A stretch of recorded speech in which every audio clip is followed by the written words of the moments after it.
So next, I think we're back on schedule here. We're going to have Dr. Maha Haqqani, who's a fourth-year general surgery resident at Boston Medical Center, who is going to be presenting and hopefully is going into vascular surgery. Cheers.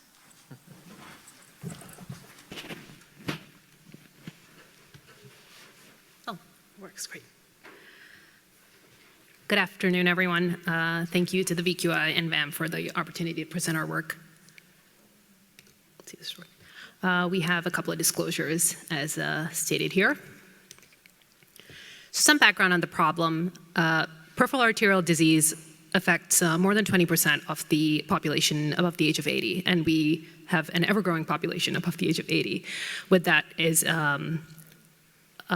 comes an increasing burden of PAD and the most common symptomatic manifestation, which is intermittent claudication. Now, medical management and lifestyle therapy, mainly exercise therapy, smoking cessation, aspirin, statin, are the mainstay of treatment for intermittent claudication. But there are some patients with lifestyle-limiting symptoms and patients who fail the maximum medical management who may be considered for revascularization. The treatment for claudication is variable and depends on the durability and the expected benefit for the patient. Unfortunately, there is data to show that interventions for claudication can put patients at risk for worsening functional status and limb loss. But the data on outcomes specifically in the elderly population with intermittent claudication is limited.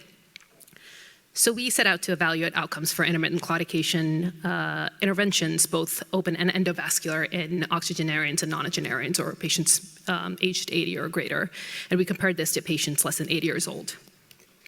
We used the Vascular Quality Initiative from 2010 to 2020 and evaluated over 80,000 PVI and almost 11,000 infrainguinal bypasses, with just about 10 to 12% of the patients being greater than the age of 80. Both PVI and bypasses for intermittent claudication were included and compared separately. We looked at demographics, comorbidities, procedural details, and then perioperative and one-year outcomes using both Kaplan-Meier survival analysis and then Cox proportional regression hazard analysis, with the latter being performed on matched samples. When looking at demographics and baseline comorbidities for the endovascular group, there were quite a few differences at baseline. Most notably, the baseline ambulatory status was different. There were more patients in the older group who required assistive devices at baseline for ambulation, such as canes and walkers. Fortunately, no one was non-ambulatory. I don't think you could justify doing a claudication intervention in a non-ambulatory patient. There was a higher proportion of patients with primary Medicare insurance in the older group. And for infrainguinal bypasses, we saw similar differences in baseline ambulatory status, in primary Medicare insurance in the older group, which makes sense given their age. There were also some differences for the infrainguinal bypass group. There were differences in prior leg bypasses. The older group was more likely to have had prior infrainguinal bypasses, but prior peripheral vascular interventions and inflow bypasses were comparable. When looking at procedural characteristics for PVI, we found that the older group was less likely to undergo iliac interventions and more likely to undergo femoral popliteal and infrapopliteal interventions, which is in keeping with the greater likelihood of having tibial disease in an older population. They were also less likely to receive stents and stent grafts, but more likely to undergo mechanical atherectomy. And when looking at postoperative aspirin and statin use, the older patients were less likely to be discharged on aspirin and statin after their interventions. When looking at perioperative outcomes, we found access site hematomas were comparable across the two age groups, were low across the two age groups, but they were statistically significantly greater in the older population. Access site stenosis was comparable across the two groups, and then 30-day mortality was greater in the older group, although overall low, less than 1% in both groups. For perioperative outcomes following infrainguinal bypasses, we found that the postoperative length of stay was greater in the older group, as was the 30-day mortality. And the differences in outcomes for requiring major or minor ipsilateral amputations within the next 30 days were not statistically significant. The older group was more likely to have a cardiac complication in the 30 days following surgery. When looking at the Kaplan-Meier survival analysis, we found that 1-year amputation-free survival was significantly lower in the Octogenarian and Nonagenarian group at about 87.1% compared to 94% in the younger group. When looking at the same outcome, really major amputation or death at 1 year using matched samples, Cox proportional regression analysis revealed that there was an adjusted hazard ratio of 1.85, which is statistically significant for the older group for having either of these adverse outcomes at 1 year. When looking at 1-year reintervention and amputation-free survival, there was a similar statistically significant difference with the older group having a lower 1-year reintervention and amputation-free survival. And this was also true using matched samples on the Cox proportional regression analysis. For infrainguinal bypasses, again, the 1-year amputation-free survival was significantly lower for the older group. And 1-year major amputation or death was greater, had a greater hazard ratio of 1.68. For the infrainguinal bypass groups, for 1-year reintervention and amputation-free survival, in the Octogenarian group actually only had a survival of 75.7% compared to 81.5% for the group younger than age 80. And this includes survival without need for a reintervention, open or endovascular, and without need for a major amputation. This association did not stand when looking at matched samples via Cox proportional hazard analysis. So there was no statistical significance there. In conclusion, though, our data demonstrates that Octogenarians and Nonagenarians have a greater risk of perioperative morbidity and long-term limb loss and mortality. When intervening on these elderly patients, we really have to carefully weigh the risks of intervening against the perceived benefits, particularly for intermittent claudication. And then the goal should be to maximize medical and exercise therapy efforts in these populations. I think some of the things that we found, such as the lower rates of discharge on aspirin and statin,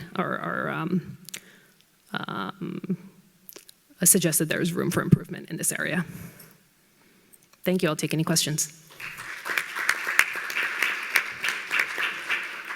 Dr. Goodney. Nice talk, Dr. Kani. I enjoyed it very much. I'm trying to decide if this is good news or bad news. It seems that you showed, I'm always reminded when Jens presented that information that, it was almost half of the aneurysms that were fixed with EVAR in the registry were smaller than what the guidelines recommended. And our, ACC/AHA guidelines recommend against infrainguinal or tibial endovascular interventions for claudication. And so then it was about 20% of patients over age 80, so about 1 in 5. The endo intervention they got was a tibial intervention. It was only about 10%. 1 in 10 got leg bypass in that group. So were you expecting that number to be higher or lower? And should we be happy or sad? What do you think? I actually think the number is probably what I expected it to be. Again, a lot of patients we operate on are 80 or older. That's the reality. I think the key here is these are interventions for claudication only. So, that's the biggest kicker here, because your progression of claudication to life-threatening ischemia and amputation is like 1% over the course of a year or so, and these numbers are higher than that. So we may be hurting these patients rather than helping them by offering them interventions for claudication. Of course, when they have debilitating rest pain and tissue loss, that's a whole other conversation. I think then these numbers, then we're sort of not talking about these numbers, and we're not talking so much about age. I think there are 84-year-olds who run the Boston Marathon, and there's 69-year-olds who are bedbound, and so age is, again, sometimes just a number. But in the context of intermittent claudication and the benefits and the risks, I think that these numbers should really make people think twice about offering those interventions. And when we do, we really need to have a conversation with the patient about what matters to them. And if they're willing to risk an amputation to get a better quality of life symptomatically, then that's reasonable. But that conversation needs to be had. So I really appreciated your study, and I think it was interesting for a lot of different reasons, but I think that might be my phone up there somewhere. Someone's phone is That here. might be mine. But in any case, I appreciate your presentation. I think the conclusions are right, but I think I have a significant question. That's me. That's me. A question about claudication in general, because if you say a patient walks with a cane or a walker, I can fully believe that they would tell you that they have to stop walking at a block, but I can also fully believe that is not because they actually have true claudication. And so even though they've been classified this way in VQI, I'm wondering what you're really finding out is these patients are frail and are debilitated, and so they don't truly meet our standard for intermittent claudication, which also means that they probably shouldn't have had an intervention because they were so weak to start with. So I question claudication and a patient walks with a walker. And I'm wondering if you ever thought about that and whether our classification of those patients is somehow misguided. I think that's a really good point, actually.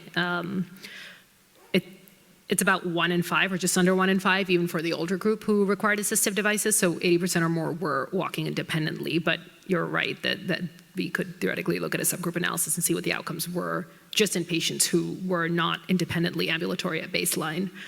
And again, if these are patients who are having other issues such as chronic back pain or chronic leg pain that requires those assistive devices, then how can we really delineate that from claudication and push ourselves to operate on them?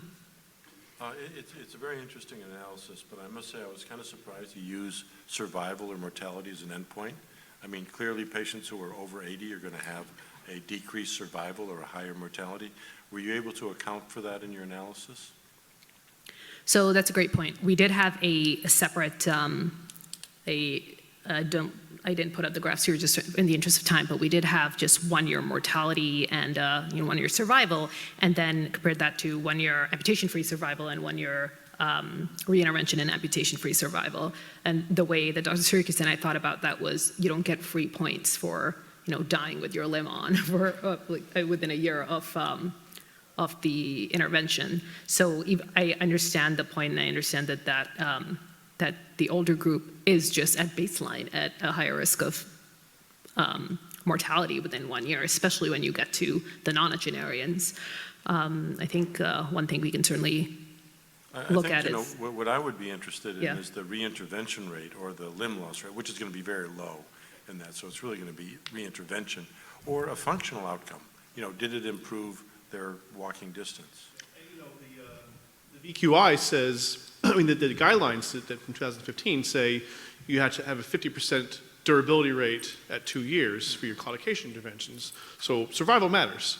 If you're not alive at 2 years, you haven't achieved an improvement in your walking at 2 years. Right, but you can't compare greater than 80 to less than 80. Well, I think it takes into mind to keep, if maybe you shouldn't be doing anyone over 80 then.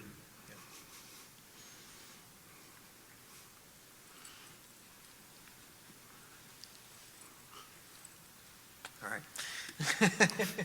All right, we'll move on to the last one. Thank you you. so much.